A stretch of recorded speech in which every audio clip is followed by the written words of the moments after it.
Siren की जो एक साउंड होती है, जब वो बजता है सायरन, तो एकदम से हम कहते हैं कि अभी कुछ होने लगा है, कोई कोई एक्टिविटी होने लगी है, ये इसका इंडिकेशन हमें लगता है।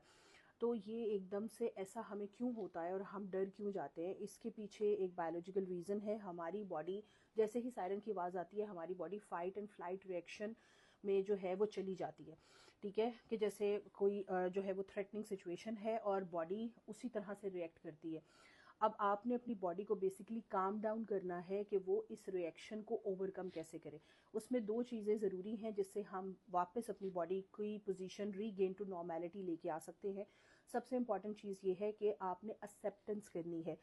एक्सेप्टेंस किस चीज़ की करनी है कि ये जो आपकी बॉडी स्ट्रेसफुल हो रही है इस हालात की वजह से, वो नॉर्मल है और ये नॉर्मल ह्यूमन बॉडी का रिएक्शन है। सो हर ह्यूमंस ऐसा ही फेस करते हैं, आपको ये अनोखा फेस नहीं कर रहे।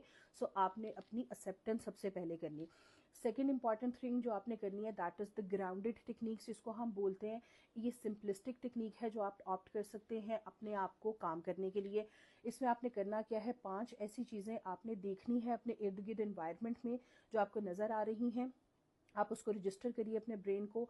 और 4 ऐसी चीज़ें आप टच कर सकते हैं जो इजीली आपके एक्सेस में है।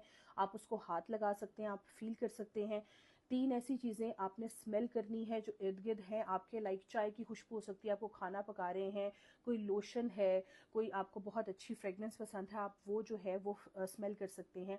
इसके अलावा 2 आपने जो है वो चीज़ें वो आपने सुननी है, जैसे अजान की आवाज़ भी हो सकती है, आप कमरे में बैठे हैं पंखे की आवाज़ भी हो सकती है, किसी की भी आवाज़ हो सकती है। और 2 आखिर में आपने अपने आप से जो है वो बात करनी है, जिसमें आप ये कहते हैं कि मैं सेफ़ हूँ और हर चीज़ जो है वो अंडर द कंट्रोल है और ये एक टाइम बीइंग प्रोसेस है जो कि गुजर जाएगा। इसके करने से आप अपनी बॉडी का बेसिकली जो कामनेस का रिस्पॉन्स है वो वापस लेके आ सकते हैं और आप अच्छे से सिचुएशन मैनेज कर लें।